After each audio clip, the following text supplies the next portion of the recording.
semuanya, saudara-saudaraku yang terkasih dalam Tuhan Yesus. Puji Tuhan, kita bisa bersama-sama lagi di tempat ini. Salam sehat buat semuanya. Terima kasih, puji Tuhan. Ya, baik. Sedikit suara agak ini sember ya. Ya, karena biasa ya, mungkin karena cuaca atau mungkin juga karena kesibukan dan lain hal faktor yang bisa menyebabkan kita kadang secara fisik harus mengalah kadang-kadang ya, dan menunggu kembali pulih sehat dan kita majukan lagi kesibukan kita gitu ya.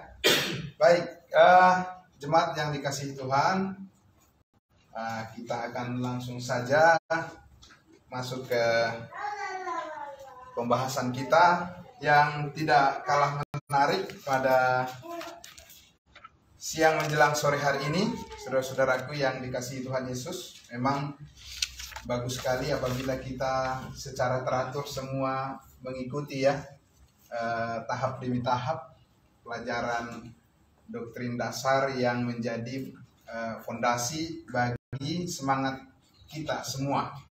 Jadi ini dasar semangat kita ya. Jadi kan kita ini menjadi sangat bersemangat untuk memuji Tuhan, untuk memuliakan Tuhan, melayani Tuhan, mengasihi sesama kita, mengasihi jemaat kudusnya Tuhan, dan juga menjangkau jiwa-jiwa. Kita semua bersemangat bekerja di tempat kita masing-masing yang Tuhan percayakan. Nah, itu didasari oleh apa semuanya? Kan begitu ya, Bapak Ibu ya? Didasari oleh apa itu semuanya? Kita bergerak melakukan itu ya, bertindak semuanya, bersikap sedemikian bersemangat, apa dasarnya? Dan itulah yang sudah kita alami, yang sudah kita bicarakan, yang sudah kita dengarkan dalam pemaparan kita sejak kita mulai membahas bagian-bagian dasar, pelajaran dasar dari iman kita, pengenalan kita akan Kristus yang sesungguhnya. Nah, Bapak Ibu Saudara yang dikasihi Tuhan Yesus, ya, pada minggu yang lalu kita sudah membahas tentang biasa orang sebut itu akhir zaman gitu ya. Tapi berbicara tentang akhir zaman itu mesti kita berhati-hati, karena di dalam Alkitab itu akhir zaman bukan hanya satu ya. Itu penting, jangan salah kita membawakan semangat kita kepada akhir zaman yang sebenarnya kita tidak berada di sana. Tapi kita harus bersemangat ketika kita ditempatkan oleh Tuhan untuk menyambut kedatangan Tuhan yang di awan-awan. Amin. Amin. Ya, itu. Ya, karena iman itu ada konsekuensinya. Kan begitu ya. Iman itu kan pengharapan ya. Pengharapan juga kan iman itu. Kalau kita salah berharap, ya bisa kecewa. Tapi kalau sesuai tepat harapan kita, maka sukacita dan damai sejahtera lah yang akan kita alami. Itu yang menjadi dasar semangat kita, spirit kita di dalam bergereja, di dalam melayani Tuhan, di dalam beribadah, dan juga di dalam memberitakan Injil Kristus. Ya. Nah, hari ini, ya, Bapak Ibu sekalian, dengan senang hati, dengan penuh sukacita dan damai sejahtera Tuhan, saya mengajak kita untuk membahas lagi pelajaran kita dekat-dekat dengan kedatangan pelajaran tentang kedatangan Tuhan atau akhir zaman, yaitu berkaitan dengan penghakiman ya, penghakiman. Jadi kita tahu bahwa kita sudah sama-sama yakin kapan saja kita dipanggil oleh Tuhan, kita sudah siap karena kita percaya pasti masuk surga. Amin. Amin. Tidak ada keraguan, tidak ada kebimbangan, dan tidak ada mudah-mudahan, tidak ada semoga, tapi yang adalah apa? Yakin pasti. Amin. Amin. Nah, Apakah itu hanya persetujuan intelektual atau persetujuan emosional? Tidak. Itu adalah penyataan Alkitab. Firman Tuhan yang tiada berubah. Amin. Yang benar 100% absolut, ya, sempurna dan tiada salah. Nah, ya. Lalu pertanyaannya, kalau kita sudah memiliki jaminan meterai Roh Kudus yang menjamin keselamatan kita dan kita sudah pasti masuk surga, ya, kita sudah di dalam Yesus dan kita ini sudah benar-benar yakin bahwa kita sudah dipersatukan dengan Kristus untuk selama-lamanya dan tidak ada yang bisa memisahkan kita lagi, ya, baik maut atau kuasa-kuasa apapun, tidak ada yang bisa memisahkan kita lagi dari kasih Allah yang ada di dalam Kristus Yesus. Lalu pertanyaannya adalah, masih perlukah kita dihakimi? Kan begitu ya. Kalau kita masih perlu dihakimi, untuk apa lagi? Kan kita sudah pasti selamat. Kita sudah di dalam Yesus. Amin. Amin. Ya. Kita sudah di dalam hidup yang kekal. Lalu pertanyaannya adalah, kalau kita harus masih dihakimi lagi, untuk apa kita dihakimi lagi? Ataukah tidak akan dihakimi lagi? Kalau kita tidak dihakimi lagi, lalu bagaimana dengan pertanggungjawaban apa yang kita perbuat sesudah kita selamat? Kan begitu ya. Nah, jadi itu yang akan kita lihat. Maka di dalam Alkitab itu memang, ya, kita akan lihat bahwa ada perbedaan-perbedaan di dalam program Allah, ya, berkaitan dengan apa yang dilakukannya kepada umatnya Israel dan berkaitan dengan kita sebagai tubuh Kristus. Nah, saya berikan judul terlebih dahulu, yaitu topik kita adalah kita membahas doktrin dasar, yaitu tentang penghakiman. Oke. Ya. Penghakiman. Hari ini adalah tanggal 19 ya? Ya, 19 2023. Oke, jadi nanti kalau di foto tulisannya ada tertera tanggalnya di situ ya. Oke. Ya, penghakiman. Nah, yang pertama yang harus kita mengerti, yang harus kita pahami adalah bahwa sejak semula, ya, sejak dari awal penciptaan, Tuhan sudah menyatakan secara tersirat, ya, secara tersirat, tapi melalui apa yang tersurat, ya, bahwa ada dua program Allah yang besar, ya. Ada berapa?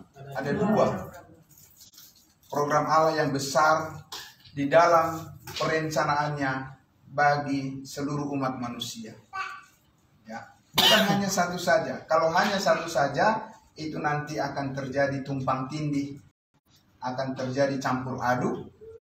Dan dua program besar Allah ini dilakukan oleh Allah, ya, di dalam sejarah kehidupan manusia dalam masa yang berbeda, ya, pada masa yang berbeda Tuhan lakukan itu, Tuhan laksanakan itu, dan dengan instruksi yang berbeda.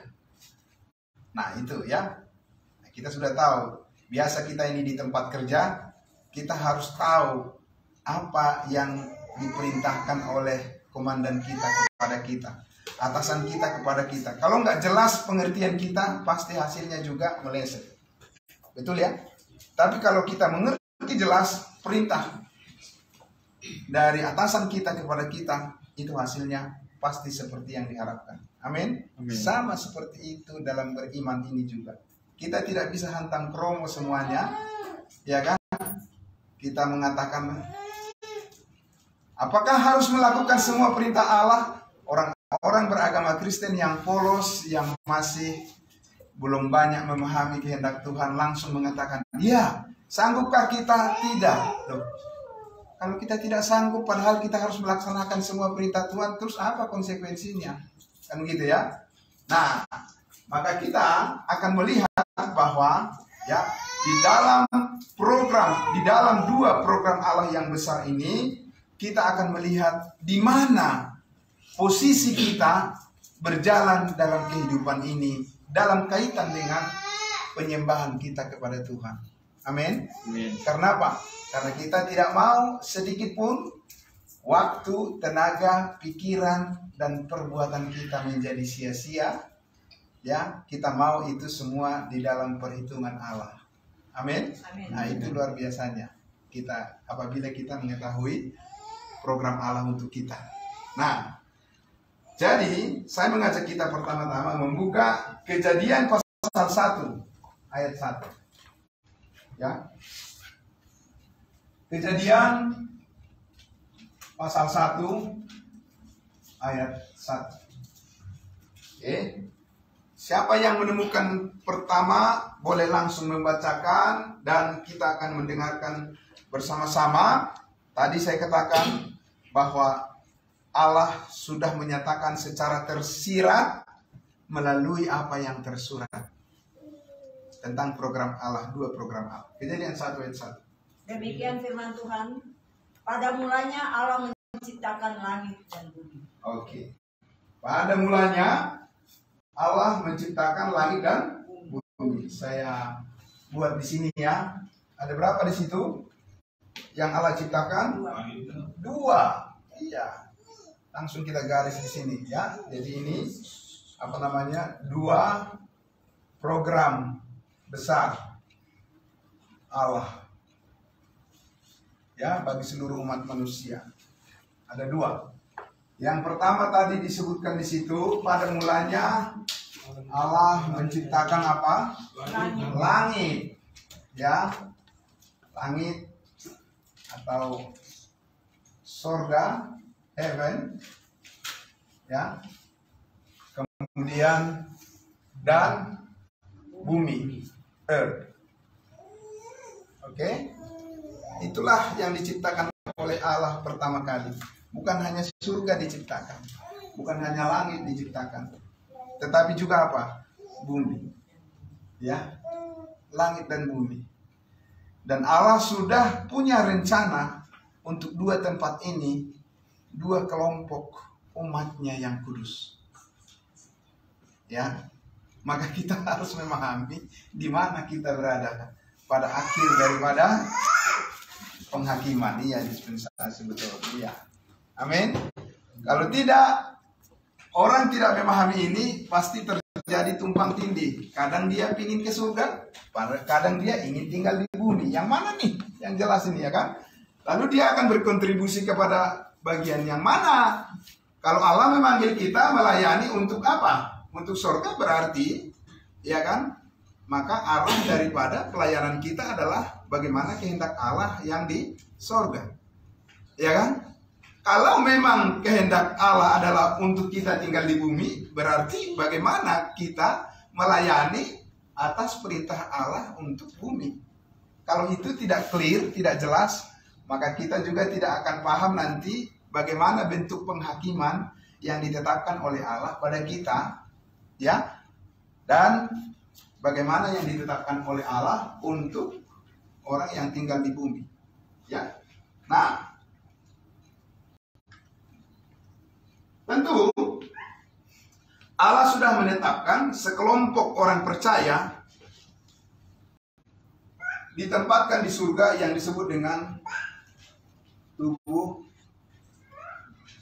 Kristus.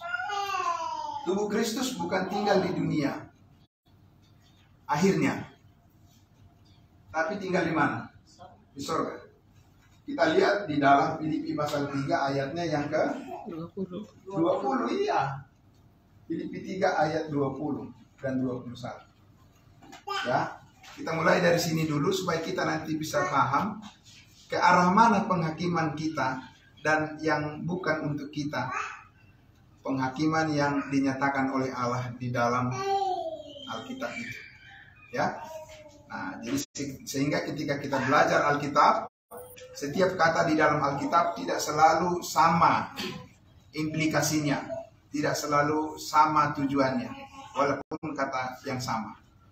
Ya, sudah pernah saya sampaikan. Contoh iman. Iman itu ada yang berkaitan dengan keselamatan. Iman itu ada juga yang berkaitan dengan pertumbuhan. Ya, jadi tidak boleh disamaratakan saja. Ya kan? Nah, maka tentang ini pun kita lihat Filipi 3 ayat 20 dikatakan, karena kebanggaan kita ada di dalam surga. Nah, Dan dari situ juga kita menantikan Tuhan Yesus Kristus sebagai juru selamat yang akan mengubah tubuh kita yang hina ini sehingga serupa dengan tubuhnya yang mulia. Menurut kuasanya yang dapat menaklukkan segala sesuatu pada diri. Oke, kita adalah warga surga. Di atas apa di bawah surga ini? Nah, ini kita sepakat dulu nih. Menurut yang kita pahami dari Alkitab. Lalu terangkatlah Yesus ke, ini nggak mungkin di bawah, iya kan? Terangkat itu berarti naik. Berarti apa? Ke atas. Siapa yang di atas? Yaitu surga. Ya, bukan bumi. Bumi itu di bawah. Amin. Nah, makanya nanti akan kita lihat bahwa suatu saat Yerusalem baru akan turun dari surga, turun ke bumi. Jadi kita harus pahami dulu posisi surga itu ada di mana. Itu tempat apa bukan sih? Atau itu adalah suatu keadaan yang seperti yang dipercayai oleh orang-orang. Keadaan saja, kondisi saja. Bisa juga di bumi ini, bisa juga di mana saja. Ataukah itu suatu tempat?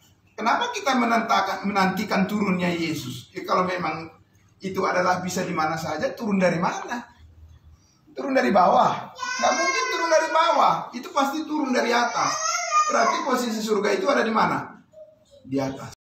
Amin. Amin. Ya. Lalu Stefanus melihat anak Allah. Ya. Lalu melihat ke atas.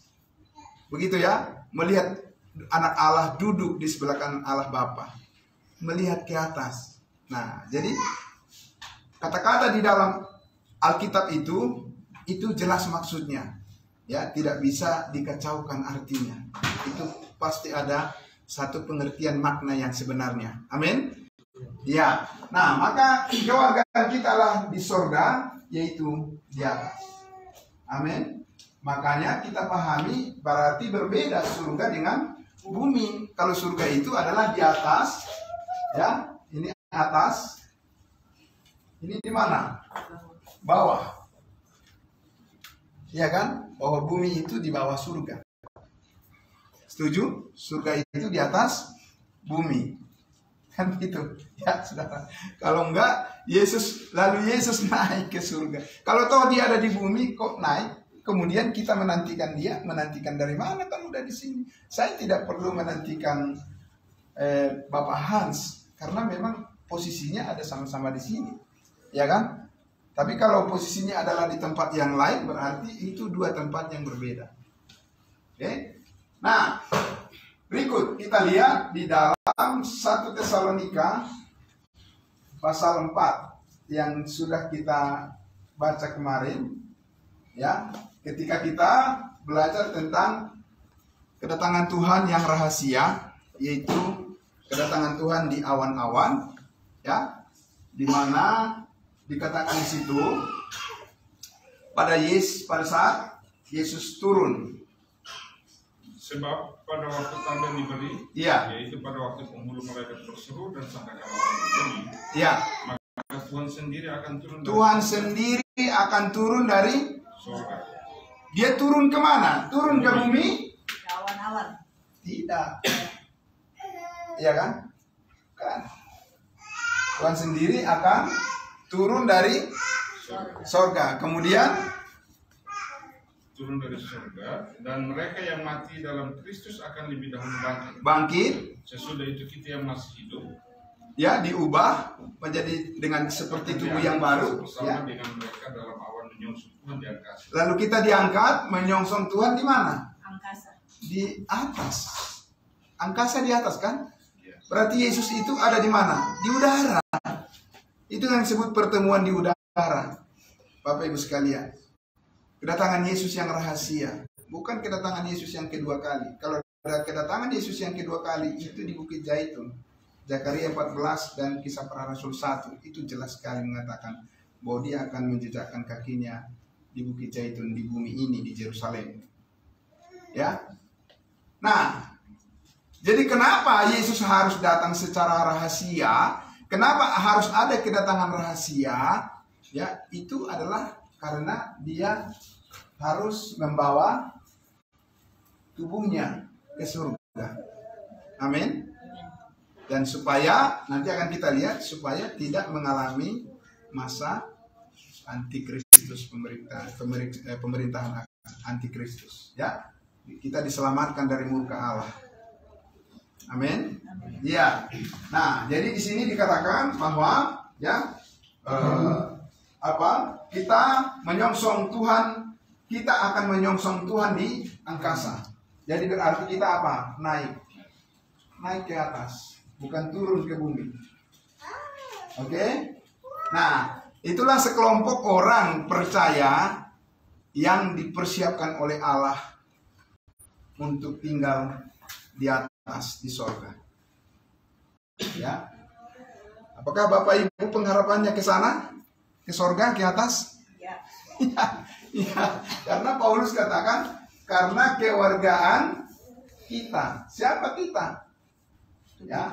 Nah, itu adalah tubuh Kristus. Setiap orang yang percaya yang sudah dimeteraikan dengan Roh Kudus, dia pasti mendengar sangkakala Allah berbunyi. Yang tidak diselamatkan, yang tidak termeterai dengan Roh Kudus, orang tidak percaya tidak bisa dengar kedatangan rahasia. Tapi kedatangan kedua kali, semua orang akan melihat Yesus Kristus nanti datang seperti kilat memancar dari timur ke barat. Kedatangan anak manusia nanti akan kita lihat di Matius pasal 24. Ya. Tapi untuk kedatangan rahasia ini hanya mereka anggota tubuh Kristus yang mendengar sangkakala berbunyi, karena ada Roh Kudus yang menghubungkan pendengaran mereka secara rohani dengan apa yang tanda yang dibuat oleh Tuhan. Oke? Nah, sekarang kita lihat di bumi ini adalah yang akan tinggal di bumi. Allah merencanakan yang tinggal di sini adalah orang Israel. Dari mana kita tahu, Bapak Ibu? Kita lihat di Matius pasal 6. Matius pasal 6 ayatnya yang ke-10. Oke, mari. Lalu kita lihat nanti Kisah Para Rasul 1 ayatnya yang ke-6.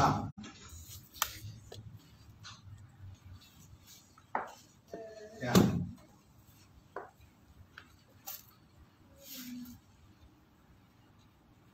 Silakan, Bapak Ibu. Siapa yang membacakan? Matius 6 ayat 10. Ya. Datanglah kerajaanmu, jadilah kehendakmu di bumi seperti di surga. Datanglah kerajaanmu, jadilah kehendakmu, kehendak Tuhan di mana? Di bumi seperti di bumi. Seperti surga. Itu dua hal yang berbeda. Amin. Ya. Oke. Jadi di bumi, berarti di bawah. Oke. Lalu kita lihat Kisah Para Rasul 1 ayatnya yang ke-6. Ya. Maka bertanyalah mereka yang berkumpul di situ. Ya. Tuhan, maukah engkau pada masa ini memulihkan kerajaan bagi Israel? Kerajaan bagi siapa? Israel. Kerajaan bagi Israel. Mau dipulihkan di mana? Di surga? Di atas? Di bumi. Tidak. Itu harapan mereka. Kenapa itu yang mereka harapkan? Karena itu janji Tuhan buat mereka. Paham Bapak Ibu? Iya. Jadi, seperti saya katakan tadi, pengharapan itu membuat orang menentukan seseorang bagaimana dia bisa hidup benar dalam beriman. Ya kan? Nah, karena itu orang Israel akan selalu benar pengharapannya kalau mereka menginginkan pemulihan janji Tuhan kerajaannya di bumi. Maka Yesus mengajarkan doa itu pada mereka. Ya. Dan Bapak Ibu yang kekasih dalam Tuhan Yesus, bahwa ketika Tuhan menciptakan manusia yang pertama, itu dinyatakan adalah berkaitan dengan kehendak Allah di mana? Di bumi ini. Ya. Kehendak Allah di bumi. Belum dinyatakan kehendak Allah yang surgawi. Sampai Tuhan Yesus memanggil seorang Rasul Paulus, baru dinyatakan tentang kehendaknya untuk program surga yang disebut dengan secara rahasia berabad-abad lamanya tidak pernah dibukakan kepada nabi-nabi orang Israel. Jadi, ya, kalau Bapak Ibu ingin lebih tahu lebih jauh lagi, baca surat-surat Petrus, baca surat-surat Yohanes. Tidak pernah Yakobus dan juga surat-surat Yakobus, tidak pernah mereka mengharapkan bahwa mereka akan diangkat naik di awan-awan, menantikan Yesus yang di awan-awan. Tidak. Mereka selalu menaruh harap pada kedatangan Yesus yang di bumi. Nanti akan kita lihat, ya. Tapi ini garis besarnya dulu. Oke? Bapak Ibu Saudara, lalu kita akan lihat bagaimana dengan penghakiman kita sebagai tubuh Kristus. Tadi sudah saya katakan, kalau kita sudah memiliki jaminan kepastian keselamatan masuk surga sekali untuk selama-lamanya, ya. Lalu untuk apa lagi kita dihakimi? Terus kalau kita dihakimi, sama nggak penghakiman kita dengan mereka di bumi? Kan begitu, ya? Karena orang Israel pasti dihakimi di mana? Di bumi. Nanti kita lihat, kita akan baca itu. Nah, mari kita lihat bahwa penghakiman kita, ya, berkaitan dengan program Allah, program surgawi, itu adalah penghakiman yang disebut dengan kursi pengadilan Kristus atau KPK. Bukan KPK anti rasuah, ya. Tidak. Oke. Nah, jadi penghakiman kita, siapa kita? Bukan Israel. Oke, paham ya Bapak Ibu, ya? Ya, kalau kita bilang siapa kita? Kita adalah tubuh Kristus. Sudah? Kita bukan Israel. Penghakiman kita yaitu adalah namanya kursi pengadilan Kristus, KPK. Ya. Mari kita baca di dalam Roma 14 ayat 10. Roma 14 ayatnya yang ke-10. Tapi ini harus dilihat di dalam Alkitab yang berbahasa Inggris, karena di dalam bahasa Indonesia ada perbedaan terjemahan itu. Ya. Oke. Ya. Di dalam Alkitab berbahasa Inggris, Fani boleh membacakannya. Roma 14 ayat 10. Kita lihat sedikit perbedaannya, ya. Dengan terjemahan Alkitab kita yang berbahasa Indonesia.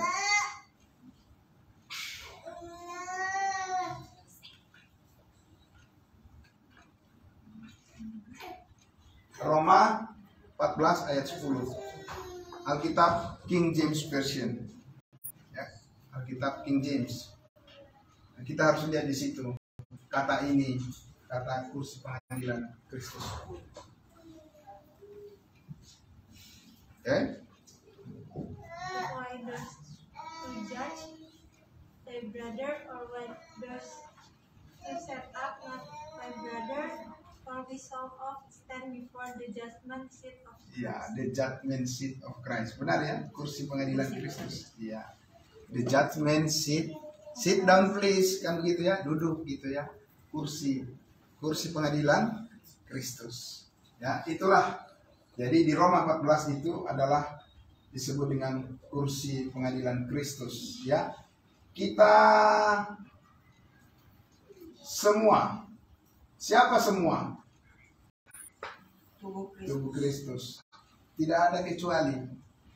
Tidak ada yang tertinggal dan tidak ada yang hilang. Amin. Tidak ada yang hilang keselamatan anggota tubuh Kristus karena tidak mungkin diamputasi, dipotong jarinya. Namanya juga tubuh Kristus. Itu adalah satu kesatuan dengan kepala. Kristus adalah kepala, kita semua adalah anggota tubuhnya. Ada tangan, ada kaki, ada telinga, tapi itu melekat permanen dengan kepala, yaitu Kristus. Amin. Karena itulah ada Roh Kudus jaminannya. Kita semua, itu ya. Kita semua, yaitu kita semua, kalau kita lihat kitab Roma ini ditujukan kepada siapa? Kalau kita lihat di ayatnya, di pasal 1 ayat 7, kita semua ini adalah disebut dengan orang-orang Roma 1 ayat 7. Orang-orang kudus. Ya, kepada apa dikatakan? Kepada kamu sekalian yang tinggal di Roma, yang dikasihi Allah, yang dipanggil dan dijadikan orang-orang kudus. Amin. Jadi kasih karunia menyertai kamu dan damai sejahtera. Bukan orang-orang berdosa yang dihakimi di sini. Tapi siapa? Orang-orang kudus. Makanya pastikan diri saudara dan saya menjadi orang kudus. Supaya kita ada di situ. Kalau enggak, di tempat lain berarti nanti penghakimannya. Dan kita tidak tahu, nanti kita akan lihat ya. Ya, penghakiman ini akan menghasilkan apa? Ya, seperti apa? Nah, yang kita lihat, pastikan dulu bahwa dikatakan oleh Rasul Paulus, kita semua akan menghadap kursi pengadilan Kristus. Kita orang-orang kudusnya Tuhan. Ya, amin. Puji Tuhan. Oke. Nah, kita lihat lagi di dalam 2 Korintus pasal 5 ayatnya yang ke-10. 2 Korintus pasal 5 ayatnya yang ke-10. Oke. 2 Korintus pasal 5 ayatnya yang ke-10. Demikian firman Tuhan. Ya, sebab kita semua harus menghadap tahta pengadilan Kristus. Semua harus menghadap tahta pengadilan Kristus. Ya, tahta pengadilan Kristus. Ya. Supaya setiap orang memperoleh apa yang patut diterimanya sesuai dengan yang dilakukannya dalam hidupnya ini, baik ataupun jahat. Ya, kita semua apa? Harus. Nggak ada yang tinggal. Saya nggak mau Tuhan. Nggak bisa. Kita adalah anggota tubuh. Bisa nggak? Kaki kita tadi bilang, saya nggak mau pergi ke Bekasi. Kata kaki kanan saya. Ya tidak bisa lah. Iya kan? Karena apa? Kepala sudah memerintahkan seluruh anggota badan harus berangkat. Jadi tidak ada yang bisa kaki atau jari saya mengatakan bagian dari anggota badan saya, saya nggak mau ikut ke Bekasi. Ya harus. Namanya juga anggota tubuh, itu adalah satu kesatuan. Dan kepala menginginkan itu harus menyatu. Ya kan? Sama seperti itu juga. Kristus adalah kepala kita, kita adalah anggota badannya, kita adalah anggota tubuhnya semuanya. Maka harus menghadap ke KPK. Kursus pengadilan Kristus. Oke, sudah jelas? Nah, yang mau kita tanyakan di situ dikatakan tadi supaya kita masing-masing menerima. Oh, menerima apa? Menerima keselamatan. Bukan, kita sudah menerima keselamatan sejak sekarang. Tidak harus menunggu kita di penghakiman baru kita menerima keselamatan, Bapak Ibu. Amin. Iya. Ya, itu bukan pengharapan tubuh Kristus kalau selalu mengatakan, iya, mudah-mudahan, semoga, insya Allah. Itu bukan pengharapan gereja tubuh Kristus, tidak. Saudara, pengharapan kita tentang keselamatan adalah kapan saja kita meninggalkan dunia ini, kita pasti masuk surga karena bagiku hidup adalah Kristus dan mati adalah keuntungan. Amin. Nah, itu pernyataan-pernyataan yang jelas dan tegas. Kewargaan kita adalah di dalam surga. Ya. Bantu semua orang beragama Kristen. Ya. Saudara-saudara yang menonton juga, dari rumah, dari live streaming. Bantu semua orang beragama Kristen yang selalu mengatakan mudah-mudahan dia selamat. Karena itu bukan pengharapan daripada tubuh Kristus yang sedang diberkati oleh Tuhan saat ini, tapi adalah kepastian keselamatan sekali untuk selama-lamanya. Bantu mereka. Ya, apa bedanya Bapak Ibu? Bedanya sangat jauh. Ya, kalau orang yang mengaku percaya pada Yesus tapi tidak meyakini kepastian keselamatan masuk surga, berarti dia ada keraguan. Dia berjalan dalam iman, tapi iman yang diwarnai dengan keraguan.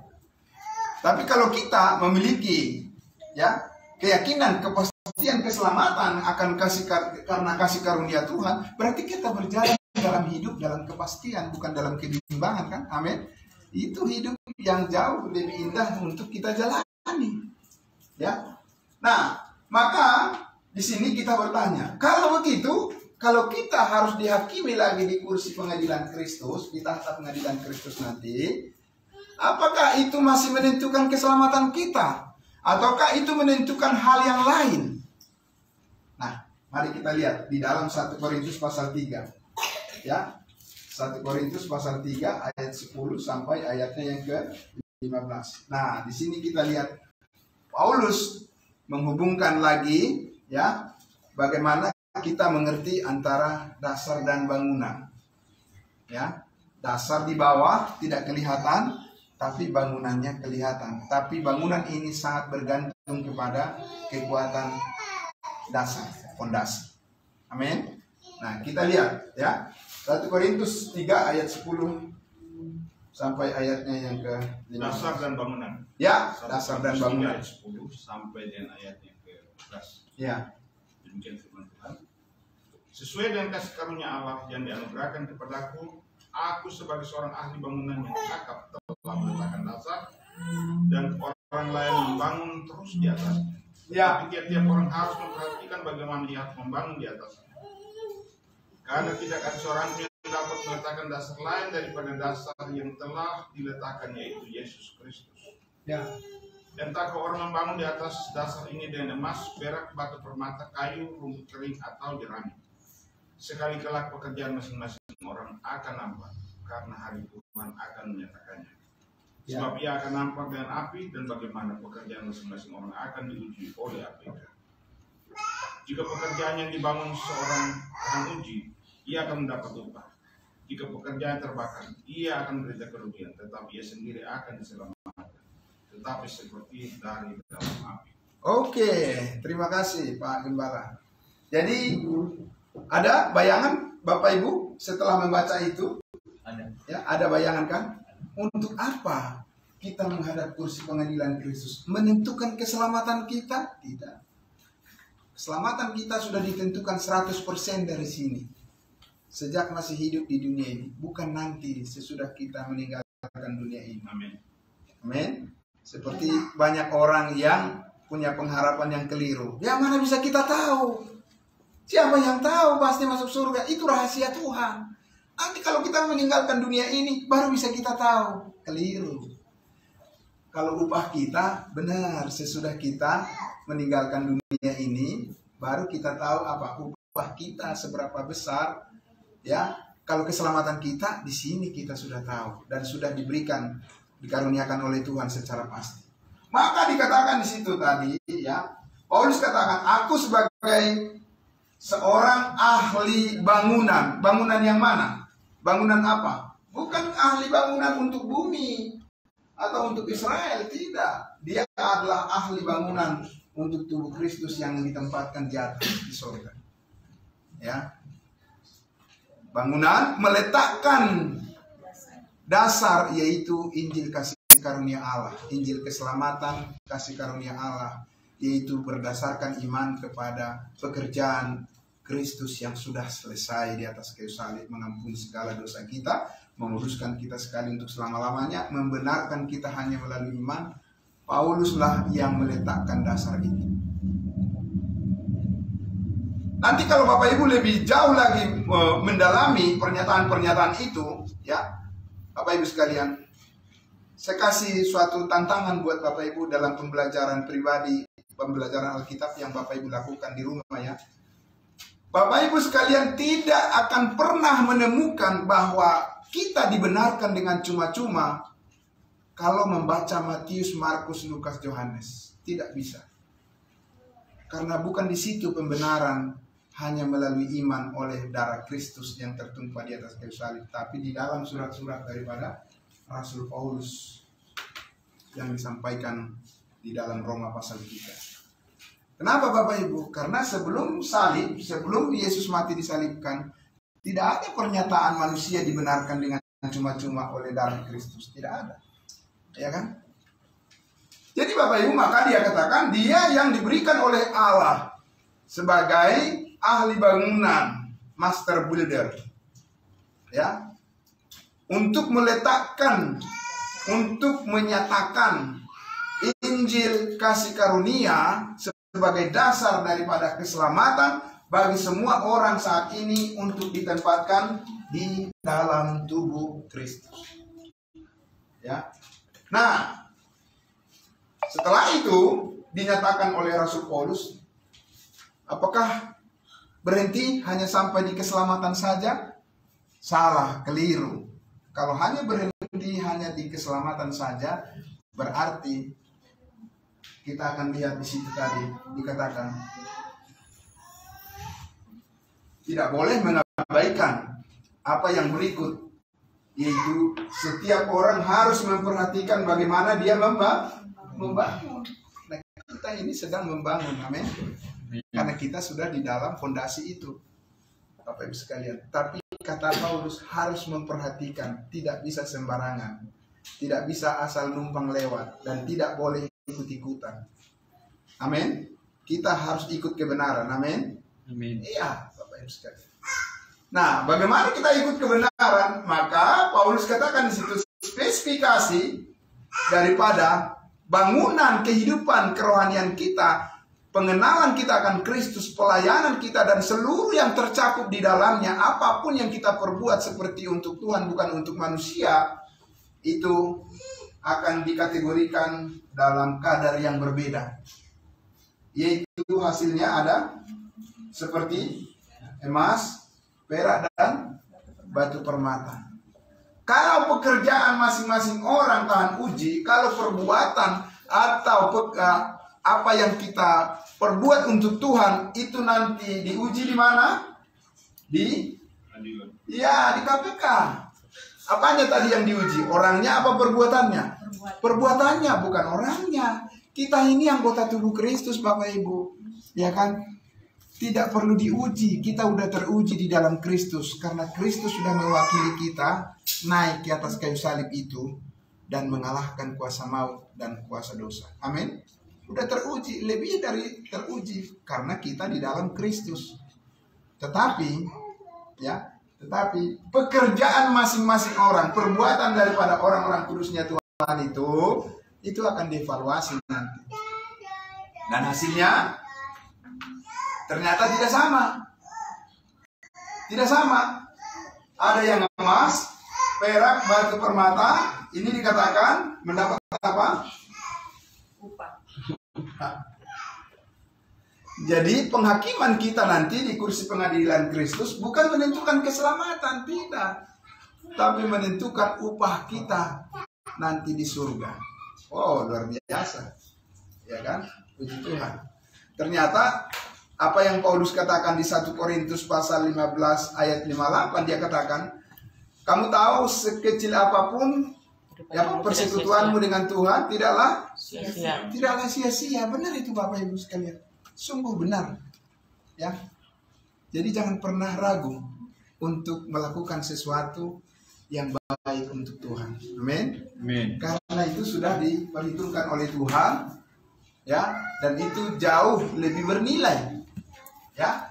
Jadi jika pekerjaannya seseorang tahan uji, yang mana yang tahan uji diumpamakan seperti diperhadapkan ujian terhadap api. Emas, perak, batu permata tetap bertahan, bukan? Jadi di kursi pengadilan Kristus nanti Tuhan menyatakan, oh ya, berarti yang kamu lakukan itu sesuai dengan kehendakku, kata Tuhan Yesus. Tapi itu pun masih ada perbedaan, emas, perak, batu, permata. Ya. Lalu yang kedua dikatakan di ayat 15-nya itu, tapi jika pekerjaan seseorang, semua orang tidak. Ini berbicara tentang orang kudus. Karena di pasal 1 ayat 1-2 Paulus sudah katakan kepada jemaat Allah yang kudus di Korintus. Saudara-saudara dan saya juga adalah posisinya saat ini juga adalah orang-orang percaya, orang-orang kudusnya Tuhan. Nah, maka kita pun akan sama juga di dalam kelompok tubuh Kristus ini, yang akan berhadapan dengan kursi pengadilan Kristus kelak. Dan kita akan melihat bahwa di sini Paulus mengatakan, jika pekerjaannya terbakar, kayu, rumput kering dan jerami, dia akan apa? Menderita apa? Bukan menderita api neraka. Tidak. Dari mana kita tahu? Ayat 15. Ya kan? Tetapi ia sendiri akan diselamatkan. Tetap selamat. Kok bisa tetap selamat? Karena keselamatan itu anugerah. Amin. Bukan karena pekerjaanmu, bukan karena perbuatanmu. Efesus 2, 8 dan 9. Sebab karena kasih karunia kamu selamatkan melalui iman, itu bukan hasil usahamu, tapi pemberian Allah. Itu bukan hasil pekerjaanmu. Jangan ada orang yang memegahkan diri. Jadi Bapak Ibu sekalian, kenapa kita terus belajar, dan jemaat yang luar biasa di sini dengan tulus hati datang kepada keyakinan yang benar, belajar firman Tuhan, karena kita tidak mau hasil pelayanan kita nanti berujung kepada kita tidak mau rugi di hadapan Kristus nanti. Di dunia ini aja kita nggak mau rugi, benar ya Bapak Ibu ya? Saya juga tidak mau rugi waktu, tenaga gitu ya. Ya, saya berharap semuanya apa yang saya lakukan untuk Tuhan bisa dapat memuliakan Dia dan berkat bagi orang lain. Nah, jadi karena itu ya, Bapak Ibu sekalian, di sini kita ada satu kata tadi yang diminta oleh Paulus adalah harus apa? Memperhatikan. Ya. Apa yang Bapak Ibu Saudara lakukan selama kita belajar di sini berturut-turut? Apa yang dilakukan? Semuanya yang duduk di sini memperhatikan, amin. Memperhatikan. Ya, saudara-saudara, itu pekerjaan Tuhan yang luar biasa. Memperhatikan. Kenapa? Karena belum tentu semua orang mau memperhatikan apa yang dikatakan oleh firman Tuhan. Makanya, ya, kalau yang tidak memperhatikan apa yang dikatakan firman Tuhan, pasti ujungnya adalah apa tadi? Kayu rumput kering. Berbeda dengan yang memperhatikan dengan sungguh-sungguh, akhirnya jadi tahu secara spesifik, ya, Bapak Ibu sekalian, dan itu akan berujung kepada apa? Emas, perak, dan batu permata beroleh upah. Yang memperhatikan. Gak gampang loh Bapak Ibu memperhatikan firman Tuhan itu, ya kan? Bapak Ibu, kalau lihat di di tempat-tempat di mana saya cerita pengalamannya, di tempat-tempat di mana dulu saya diundang berkhotbah di gereja-gereja. Bapak Ibu tahu berapa menit dikasih waktu untuk pelayanan firman? Paling lama berapa? 30. Ya, 25 menit itu udah maksimal itu. Itu kan pasti udah ada lihat jamnya Pak Pendeta. 25 menit. Saudara. Tahu berapa menit untuk menyanyi? 1 jam. Bapak Ibu Saudara, bayangkan itu. Menyanyi tidak salah. Tapi Bapak Ibu Saudara memperhatikan firman Allah jauh lebih bernilai. Karena itu membentuk karakter, pikiran dan hati kita menjadi sama seperti Kristus. Karena kita adalah anggota tubuhnya. Amin. Ya.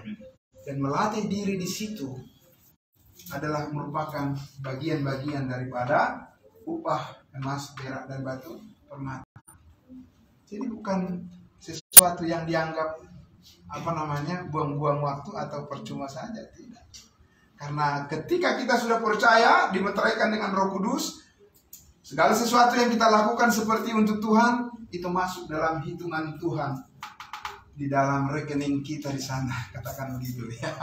Rekening account ya. Kan begitu Bapak Ibu Saudara, setiap yang baik itu berarti apa? Tambah terus apa? Upah. Amin. Iya, Saudara. Jadi saya pun datang jauh-jauh dari Cibubur ke sini, saya ingin account saya di surga tambah terus, ya kan? Amin. Supaya nanti ketika ketemu di kursi pengadilan Kristus, saya tidak malu. saya banyak berbuat dalam kehidupan saya, ya kan? Melakukan seperti yang saya mau menurut kehendak daging saya. Di kursi pengadilan Kristus banyak memang tumpukannya, tetapi begitu diuji hangus semua. Ya kan, nggak berkenan kepada Tuhan.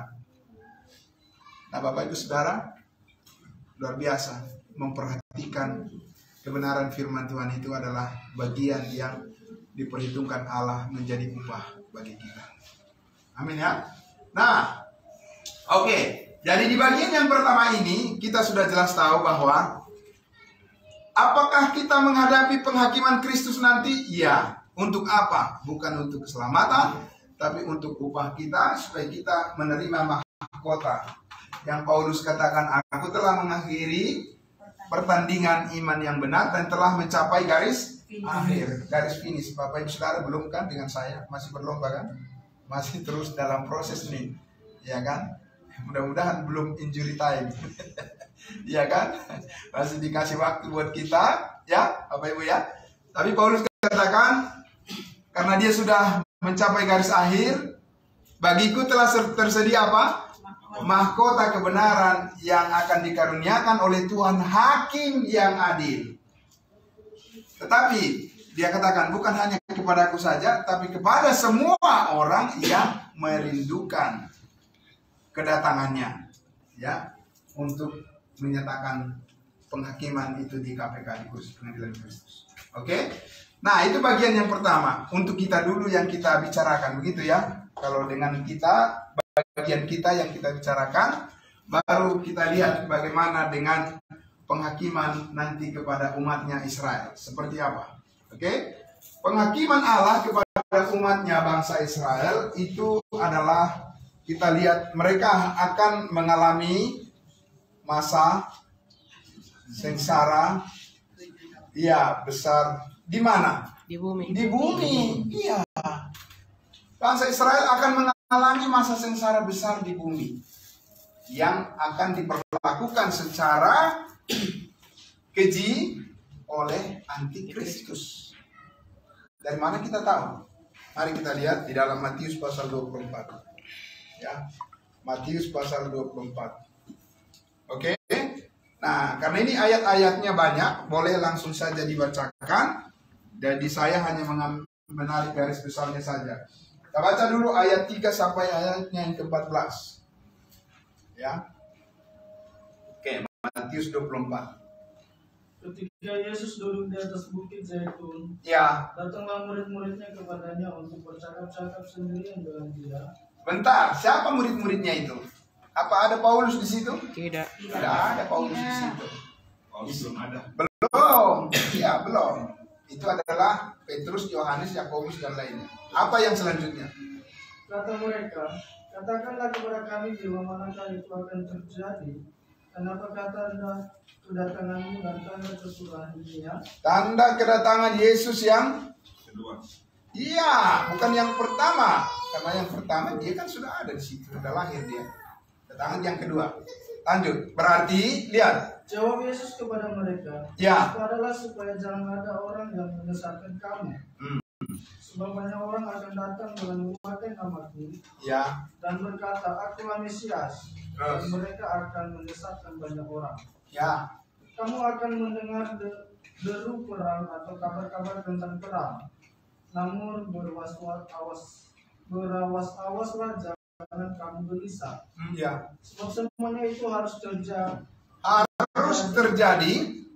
tetapi itu belum kesudahannya. Iya, belum kesudahannya, baru permulaan berarti kan? Ya, terus? Sebab bangsa akan bangkit melawan bangsa dan kerajaan melawan kerajaan. Akan ada kelaparan dan gempa bumi di berbagai tempat. Ya. Akan tetapi semuanya itu barulah permulaan penderitaan menjelang. Permulaan penderitaan menjelang zaman baru. Di mana zaman baru itu? Di bumi. Nanti akan ada zaman baru bagi bangsa Israel, pemulihan mereka. Ya, tapi mereka harus melewati dulu penghakiman masa sengsara. Ya, ada sengsara, siksaan. Sudah selesai? Masih. Ya. Pada waktu itu kamu akan diserahkan supaya disiksa. Ya. Terus kamu lagi. akan dibunuh dan akan dibenci semua bangsa oleh karena namaku. Ya, kamu semua akan disiksa, dibunuh. Kamu siapa? Israel. Kamu tubuh Kristus? Tidak, Sudah kita ada diangkat. pengangkatan Kita sebelumnya. Amin. Amin. Iya. Dari mana kita tahu? 1 Tesalonika 5:9. Iya. Sebab kamu tidak ditetapkan oleh Allah untuk ditimpa Murka. melainkan beroleh keselamatan dalam Kristus Yesus. Amin. Luar biasa Bapak Ibu pengharapan kita. Ya. Jadi yang disiksa, yang dibunuh karena nama Kristus adalah Israel. Lanjut. Ya. Ayat 10. Dan banyak orang akan murtad dan mereka akan saling menyerahkan dan saling membenci. Ya. Banyak nabi palsu akan muncul dan menyesatkan banyak orang.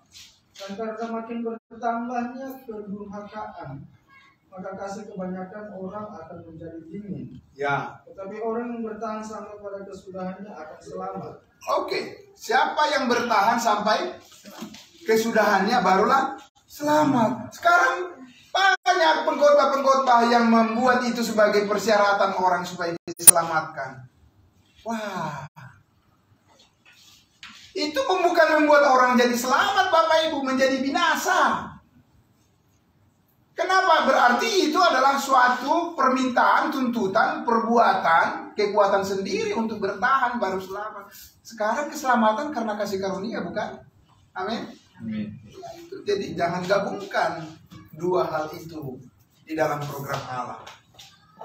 Orang Israel di masa sengsara besar nanti harus bertahan sampai kesudahannya. Bertahan terhadap apa? Bertahan terhadap siksaan yang diperlakukan, yang dibuat oleh antikristus kepada mereka.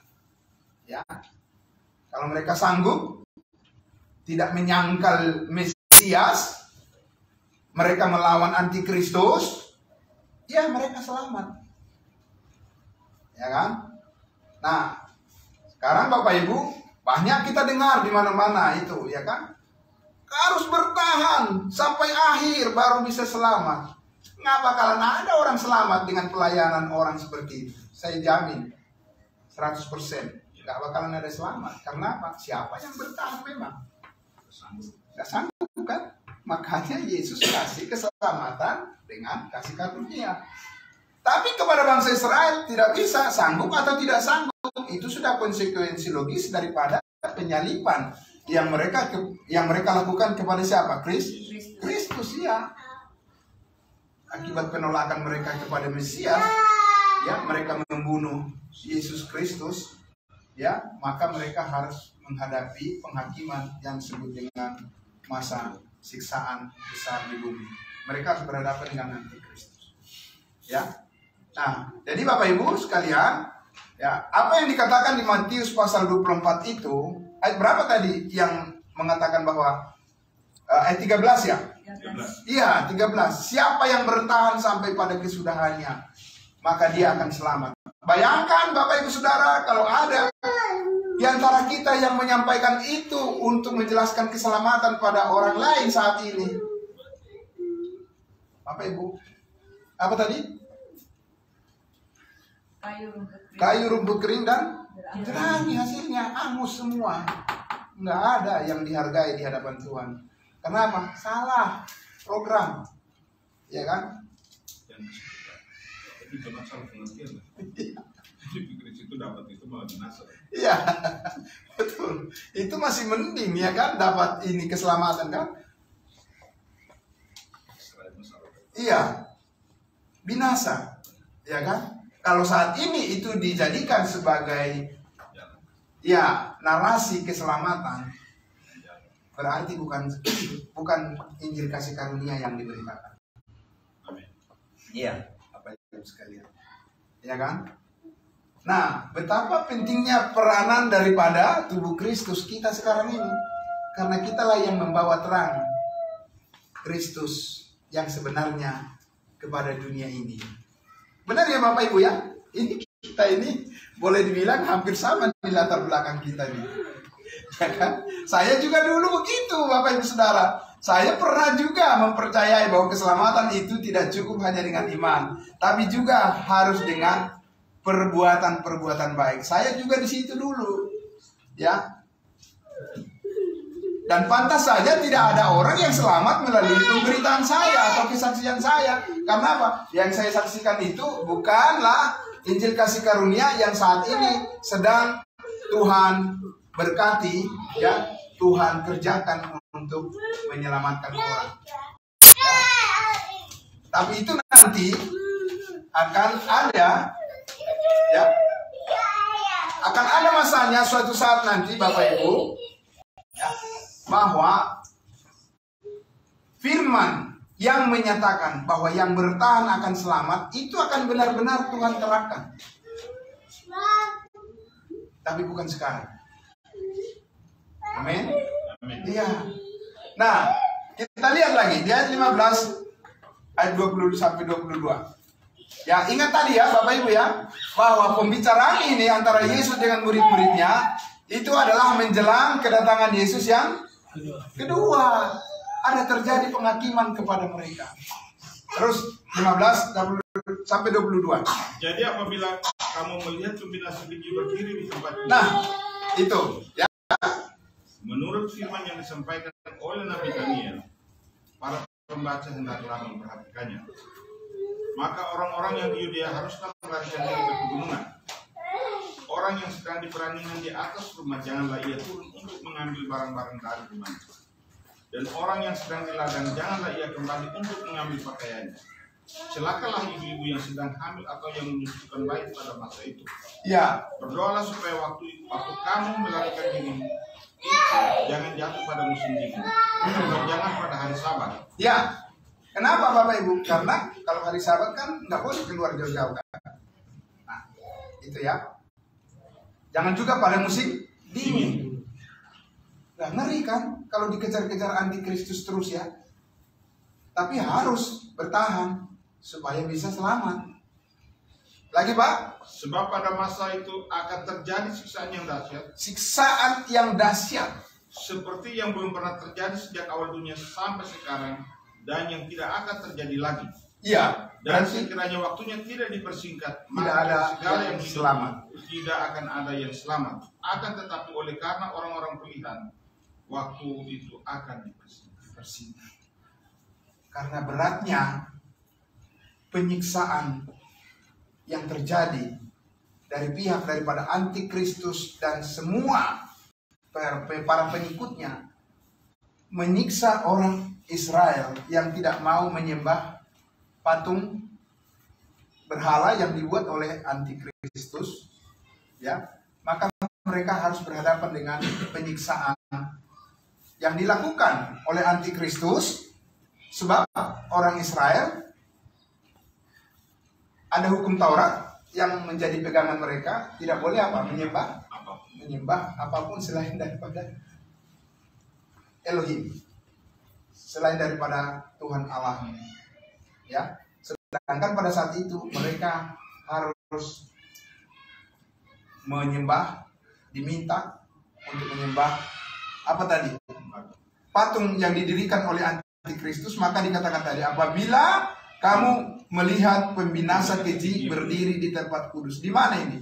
Antikristus di mana? Di Bait Allah, di Yerusalem. Ya kan?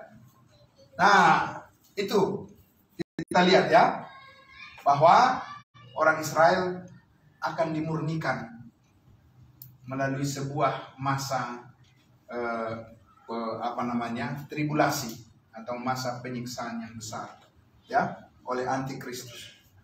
Apa Bapak Ibu Saudara mendapat bagian di situ? Tidak. Nah, Bapak Ibu Saudara, sekarang ini banyak orang beragama Kristen, banyak juga pengkhotbah yang mengatakan kamu harus apa? Harus setia sampai akhir. Supaya apa? Supaya kamu ikut terangkat. Ya kan? Kalau enggak kamu setia, kamu tidak akan ikut terangkat. Kan begitu Bapak Ibu Saudara.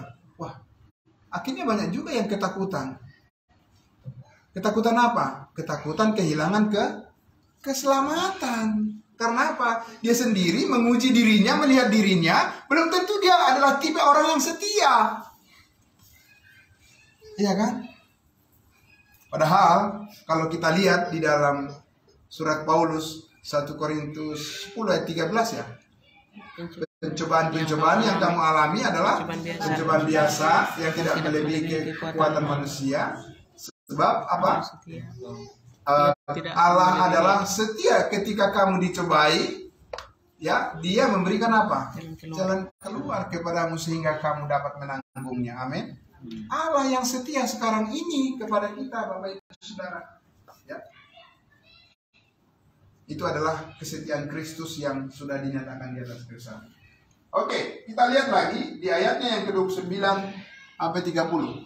Ini kita lihat ya. 29 sampai 30. Ayat 29 sampai dan ayatnya yang ke-30. Iya.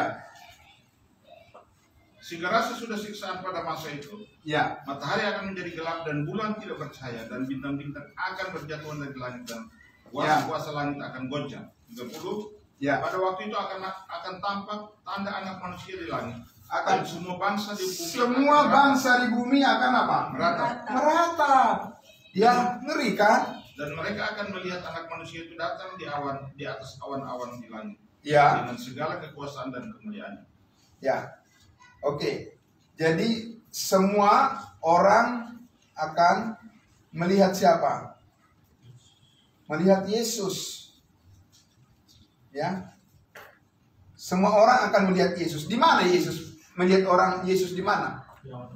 Datang ke bumi. Amin. Karena itu adalah kedatangan yang kedua kali. Sinkron kan Bapak Ibu ya? Dan semua bangsa dikatakan ketakutan. Karena apa? Karena kedatangan Yesus yang kedua kali membawa murka. Jadi kalau sekarang orang beragama Kristen selalu bilang menantikan kedatangan Yesus yang kedua kali, konsekuensinya adalah berarti dia harus berpikir bagaimana bertahan supaya selamat. Benar nggak, Bapak Ibu? Iya.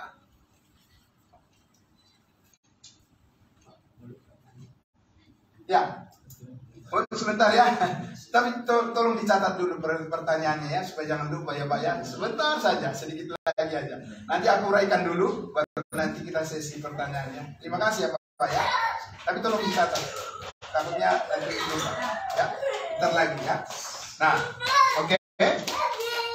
Ya, sudah sampai di mana tadi? Saya katakan bahwa Semua orang lihat. ya, ketika Yesus datang kedua kali, Dia membawa apa? Membawa murka. Ya kan? Dan semua bangsa di bumi ini dikatakan akan merata. Ketakutan. Bandingkan Bapak Ibu ketika Yesus datang di awan-awan. Bagaimana? Apakah Yesus datang untuk menghukum? Tidak. Tapi untuk apa? Yesus datang dengan dikatakan ada suara apa? Suara sangkakala dan memanggil nama kita semuanya. Untuk apa? Untuk mengangkat kita, menyelamatkan kita dari bumi ini dan membawa kita ke surga. Bukan untuk menghukum. Bahkan malah untuk memberikan upah. Tapi kalau Yesus yang datang kedua kali, Dia datang dengan cawan murka Allah. Saya beritahu kepada Bapak Ibu sekalian, beda enggak perasaan atau beda enggak sikap hati orang dengan dua pengharapan ini? Di antara dua pengharapan ini, beda enggak? Beda, Bapak Ibu Saudara. Ya. Kalau saya menantikan kedatangan Yesus yang kedua kali, konsekuensinya adalah siapa yang bertahan akan selamat dan tidak sanggup, dan itu tidak membawa suatu harapan yang membahagiakan atau membawa damai sejahtera. Itu ketakutan. Tapi kalau kita menantikan kedatangan Yesus di awan-awan yang membawa kita semua anggota tubuhnya tanpa kecuali, kita menantikannya dengan penuh sukacita. Amin. Bahwa kita bukan untuk dihukum dia datang, tapi untuk menganugerahkan kemenangan, medali kemenangan kepada setiap orang-orang percaya kita semuanya yang melayani dia. Amin. Nah itu Bapak Ibu sekalian. Jadi yang menuntun pikiran dan hati kita menjalani kehidupan kita sehari-hari tergantung pada letak yang mana kita, di mana kita taruh pengharapan kita di mana. Dan itu tidak lepas dari sebuah pengertian, pengetahuan akan kebenaran. Amin. Ya. Oke. Jadi di mana kita, di mana orang lain harus tahu posisi-posisinya kan? Benar nggak Bapak Ibu? Ya di mana saja begitu, ya kan? Ya. Jadi kalau kalau misalnya di kendaraan umum kan begitu ya, di situ sudah dibuat, misalnya di kereta juga ada juga dipisah-pisahkan situ ya, atau di busway ada untuk kaum wanita kan begitu ya, untuk laki-laki kan begitu, harus tahu posisi-posisinya, ya kan? Nah posisi kita ada di sini, oke? Nah, Bapak Ibu Saudara, sekarang saya mengajak kita untuk melihat bahwa sesudah bangsa Israel menghadapi masa sengsara di bawah pemerintahan Antikristus, maka Yesus datang menyelamatkan mereka pada saat kedatangannya yang kedua kali. Amin. Untuk apa Yesus datang kedua kali? Untuk bangsa Israel, membawa mereka masuk ke dalam kerajaan 1000 tahun. Kita lihat ya di dalam Wahyu pasal 20. Mari. Ya, sedikit lagi ya Bapak Ibu ya. Wahyu pasal 20. Ayat 1 sampai 6. Nah, oke. Ya.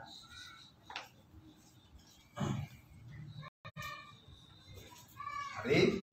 Wahyu 1 ayat 6. Wahyu 20. Wahyu 20 ayat 1 sampai 6. Ya. Lalu aku melihat seorang malaikat turun dari sorga memegang anak kunci jurang maut dan suatu rantai besar di tangannya. Sebentar. Lalu aku melihat. Itu Paulus? Bukan. Tidak. Yang menulis kitab Wahyu adalah Yohanes, salah satu dari murid Yesus, ke-12 murid Yesus. Jadi dia berbicara tentang masa depan daripada Israel. umat Israel. Dari mana kita tahu? Nanti akan kita lihat. Ya. Oke. Terus, Ia menangkap naga si ular tua itu, yaitu iblis dan Satan. Yesus menangkap Iblis. naga Si ular tua itu. Bukan si naga ya. Si ular tua itu. Si ular tua itu, tapi naga itu sudah diidentikan dengan Iblis dan Satan. Iblis dan setan. Dari mana kita tahu? Mulai dari Kejadian kan, yang tadinya dia punya kaki, kemudian dikutuk oleh Tuhan, akhirnya jadi dengan tidak punya kaki, perutnya yang Kakinya. akhirnya berjalan dengan perutnya, ya kan? Kan gitu si ular naga tua. Nah, Pak, ini malaikat yang di ayat satunya itu menuju ke Tuhan Yesus. ya. Yang di ayat satunya ya. Itu Tuhan Yesus ya. Malaikat. Lalu aku melihat seorang malaikat turun dari sorga. Coba.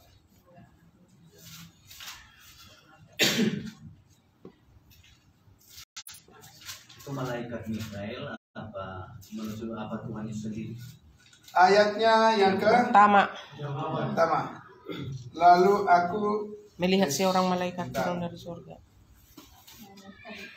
Malaikat. Lalu aku melihat seorang malaikat turun dari surga memegang Anak anak kunci jurang. maut dan suatu rantai besar di tangannya. Ia menangkap Si ular. naga, betul sekali. Itu adalah Mesias Kristus ya. Oke, kita lanjut dulu. Dan Terus? ia mengikatnya 1000 tahun lamanya. Ya, siapa yang mengikatnya? Yesus. Yesus mengikat siapa? Mengikat setan itu dan Setan. iblis. Jadi gak usah ikat-ikat sekarang, gak bakalan bisa. Dalam nama Yesus ikat, gak bakalan. Ya kan, tunggu Yesus nanti yang mengikatnya. Baru, ya kan, sabar. Amin. Iya, sabar. Kesabaran kita harus ada saat ini. Tunggu masanya. Tapi Dan Pak, ya, kata ia di sini tulisannya kecil. ya. Jadi Apa itu menjurus Yesus? ya, karena Yesus itu terkadang juga digambarkan sebagai malaikat. Ya, tapi kalau kita lihat pekerjaan menangkap si ular tua itu, mana mungkin pekerjaan manusia? Itu pasti hanya iblis yang bisa menangkap setan. Betul ya?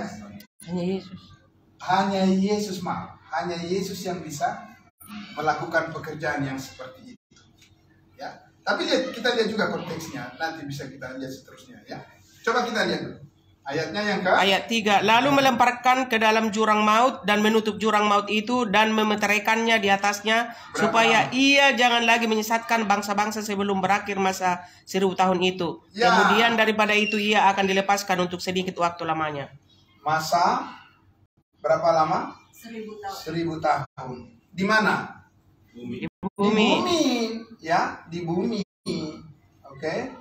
Jadi selama 1000 tahun ini iblis diikat, ya, supaya dia tidak Menyesatkan orang-orang lagi. bangsa-bangsa. Sekarang iblis masih menyesatkan bangsa-bangsa atau tidak? Ya. Masih. Lihat aja perang-perang itu, ya kan? Perang yang terjadi antara apa sekarang yang belakangan ini? Yang nggak berakhir-berakhir itu, yang Ukraina. merusak ekonomi. Iya. Itu pekerjaan siapa, Bapak Ibu? Iblis. Pekerjaan iblis. Karena sekarang Allah menyatakan damai sejahteranya bagi manusia, bukan perang. Nah, siapa yang membuat perang kalau bukan iblis yang melakukan? Nah, berarti ya iblis belum bisa diikat. Masih pergi dia menyesatkan bangsa-bangsa. Juga artinya sekarang bukan kerajaan 1000 tahun. Seperti banyak orang yang mempercayai bahwa sekarang sudah kerajaan 1000 tahun. Ya kalau sudah kerajaan 1000 tahun berarti Yesus sudah hadir di sini dong secara fisik kan? Ya, belum. Sekarang adalah zaman tubuh Kristus, zaman kasih karunia. Ya kan? Di mana keselamatan diberikan secara cuma-cuma oleh penebusan darah Kristus yang sudah selesai. Jadi setelah itu mereka akan apa? Dikatakan dilepaskan setelah itu, tapi sebelum itu semasa 1000 tahun ini, ya kita lihat dulu di ayatnya yang ke sudah ayat berapa tadi? 4. Mau 4 ini. Ya, lanjut. 4. Lalu aku melihat tata-tata dan orang-orang yang duduk di atasnya, kepada mereka diserahkan kuasa untuk menghakimi. Ya. Aku juga melihat jiwa-jiwa mereka yang telah dipenggal Di kepalanya mana jiwa-jiwa karena yang kesaksian dipenggal tentang itu? Yesus dan karena firman Ya, Allah. di masa siksaan tadi oleh antikristus kan? Ada jiwa-jiwa yang kepalanya dipenggal. Ya kan? Terus lalu mereka Yang tidak menyembah binatang itu dan patungnya, dan yang tidak juga menerima tandanya pada dahi dan tangan mereka, dan mereka hidup kembali dan memerintah sebagai raja bersama-sama dengan Kristus untuk masa 1000 tahun. iya, jadi orang-orang yang menolak menyembah antikristus, patung antikristus tadi, kepalanya dipenggal, tapi mereka bangkit, mereka akhirnya memerintah di masa kerajaan 1000 tahun. Ya, jadi itu siapa semuanya? Israel. Dari mana kita tahu? Kan begitu. Iya. Kan harus belajar bertanya. Karena apa? Kita belajar Alkitab, kita bertanya Alkitab yang harus menjawab. Ya. Jadi, sebentar. Masa 1000 tahun. Mereka bangkit kembali. Ya. Untuk apa? Mereka bangkit? Memerintah. Oke? Di masa 1000 tahun bersama dengan siapa? Yesus. Iya, Mesias. bersama dengan Yesus yang sudah menangkap Si ular si tua. ular tua tadi, ya. Oke, memerintah bersama Yesus di bumi. Oke. Nah. Oke. Sekarang kita lihat bagaimana ending akhirnya. Sebelum itu kita lihat dulu bahwa Tuhan setelah menangkap ular si iblis tadi, ya, ular tua si iblis itu setelah ditangkap, kemudian selesai masa 1000 tahun itu, kemudian dia dilepaskan dalam waktu sedikit waktu, kemudian setelah itu barulah masuk pada kesudahannya, yaitu Tuhan akhirnya menggelar satu masa penghakiman yang disebut dengan tahta putih besar. Nah, oke. Tahta putih besar. Kita lihat di Wahyu pasalnya yang ke-20 ayat 11 sampai 15. Wahyu 20 ayat 11 sampai 15. Jadi kalau kita tadi nama tempat pengadilan kita apa? Kursi pengadilan Kristus. Kursi pengadilan Kristus KPK. Kalau ini Tahta putih besar. Siapa yang akan dihakimi di sini? Nah, kita lihat, ya. Lalu aku melihat suatu tahta putih yang besar dan dia yang duduk di atasnya, dari hadapannya lenyaplah bumi dan langit. Ya, dan itu. ditemukan lagi tempat. Sudah? Lenyaplah bumi dan tidak ada lagi yang lama, diganti semuanya. Ya kan, diperbaharui oleh Tuhan. Oke. Dan aku melihat orang-orang mati besar dan kecil berdiri di depan tahta itu, lalu dibuka semua kitab. Buka semua Dan kitab. dibuka juga sebuah kitab lain, yaitu kitab kehidupan. Ya. Dan orang-orang mati dihakimi menurut perbuatan mereka. Orang-orang mati yang bangkit itu dihakimi menurut Perbuatannya. menurut perbuatannya. Kenapa? Ya mereka bilang mereka selamat dengan perbuatan. Oke. Sekarang dibuktikan. Memadai apa tidak? Memadai nggak, Bapak Ibu? Dari mana kita tahu? Kita baca selanjutnya. Berdasarkan apa yang ada tertulis dalam kitab itu. Ya, dicatat berarti semuanya kan? Terus? Maka laut menyerahkan orang-orang mati yang ada di dalamnya. Yang ada di dalam mana? Dalam laut. Kan banyak yang mati kan? Di situ kan? Apa itu hilang? Tidak. Walaupun dimakan ikan? Tidak hilang. Dari pandangan Allah tidak ada yang hilang, Bapak Ibu, sebab Dia adalah Maha Tahu. Semua orang akhirnya juga nanti akan dikumpulkan berhadapan dengan Dia. Ya kan? Terus, Pak? Dan maut dan kerajaan maut menyerahkan orang-orang mati yang ada di dalamnya. Ya. Dan mereka dihakimi masing-masing menurut perbuatannya. Menurut perbuatannya. Ya kan? Untuk apa ini? Apa itu untuk upah seperti kita? Tidak. Tidak. Kita lihat. Lalu maut dan kerajaan maut itu dilemparkanlah ke dalam lautan api. Itulah kematian yang kedua. Selesai kan? Ya. Terus? Dan setiap orang yang tidak ditemukan namanya tertulis dalam kitab kehidupan, ia dilemparkan. Ia dilemparkan ke dalam laut api. Tidak ada keselamatan. Selesai. Di end. G. Ya kan? Bapak Ibu Saudara, ya kan? Kita lihat di situ apa? Mesti harus memahami jalur pengharapan kita di mana, supaya kita tahu sukacita. Amin. Di pengadilan terakhir nanti, di mana semua orang menempatkan harapannya, entah dia selamat atau tidak ada keselamatan, Bapak Ibu. Sekarang, makanya Paulus bilang hari ini adalah hari penyelamatan itu. Amin. Ya bukan nanti, kan gitu. Banyak orang juga yang mengatakan begitu, ngapain sih kita terlalu rajin ke gereja, kita masih muda, kita foya-foya aja dulu. Ya kan, nanti kalau udah agak-agak udah menjelang tua, sampai udah tua di sini saya ya. Ya, baru kita mendekat ke gereja katanya. Aduh, itulah perkataan iblis itu. Ya kan, jangan percaya itu. Ya kan, di Taman Eden itu. Tapi Ibu Saudara, berbahagialah orang mulai dari masa muda. Sudah apa? Sudah mengenal kebenaran. Amin. Amin. Nah, itu yang luar biasa. Karena apa? Karena dia pasti lebih banyak mengumpulkan apa? Upahnya. Upahnya. Ya. Ya kan? Nah, jadi di sini Bapak Ibu Saudara tidak ada lagi apa? Keselamatan. Semua dilemparkan ke dalam Api neraka. Oke. Oke, yang terakhir. Lalu apa setelah itu Bapak Ibu? Ada bumi baru dan Yerusalem yang baru. iya, Yerusalem itu baru turun. kita lihat di dalam Wahyu pasal 21. Tadi kan saya tanya, ya kan? Kenapa Israel? Dari mana kita tahu bahwa orang yang bangkit itu memerintah itu adalah orang Israel? Ya kan, bukan kita. Dari mana kita tahu? Wahyu 20 kita baca. Ya. 21. Ya, Wahyu 21. Sorry. Ya. Setelah itu ada apa? Yerusalem yang baru. baru. Oke, ya. Bumi yang baru. Betul. Wahyu 21 ayat 10. Ya, 10 aja sampai 14. 10 sampai 14. Oke. Demikian firman Tuhan. Lalu di dalam roh ia membawa aku ke atas. Siapa yang dibawa? Aku. Membawa aku? Atas bumi. Siapa aku?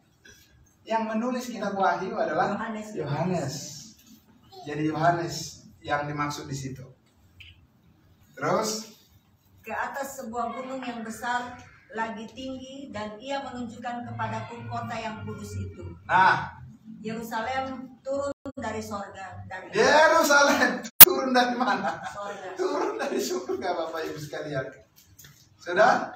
Siapa duluan tadi di situ? Kita, tubuh Kristus. Siapa tadi duluan di surga? Tubuh Kristus. Kita, tubuh Kristus sudah duluan di situ, Bapak Ibu sekarang. Ya kan? Turun dari atas kemana? Ke bumi. Ke bumi. Perhatikan itu. Ya kan? Yerusalem baru turun ke bumi. Bumi yang baru. Karena yang lama tadi sudah selesai. selesai.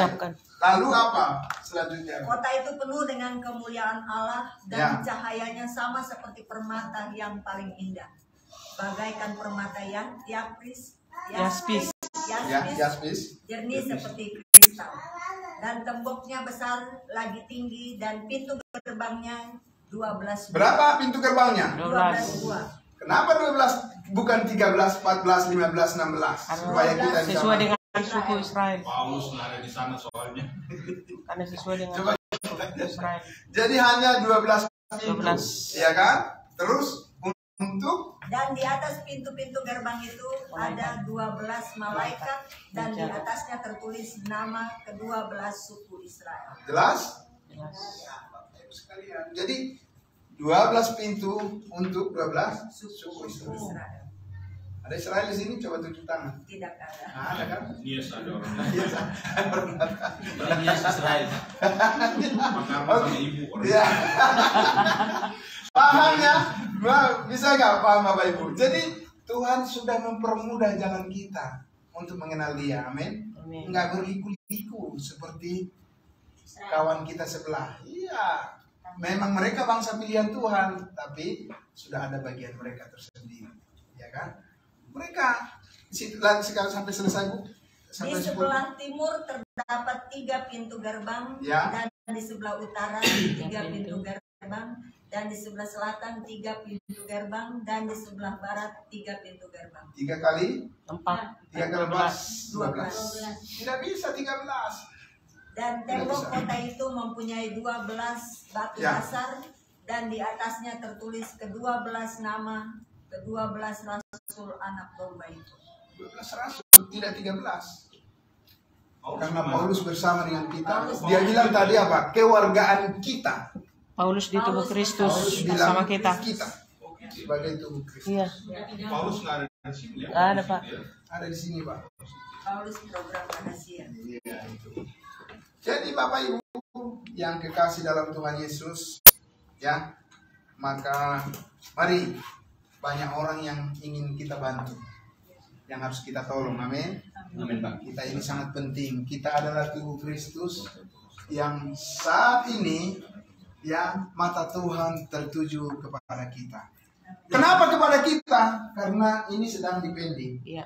Ditunda. Program ini sedang ditunda. Nanti Kalau dia kita datang diangkat. urusannya kedua kali kepada mereka. Urusan kita. Amin. Amin. Iya. Jadi kita jangan mencampuri Urusan orang.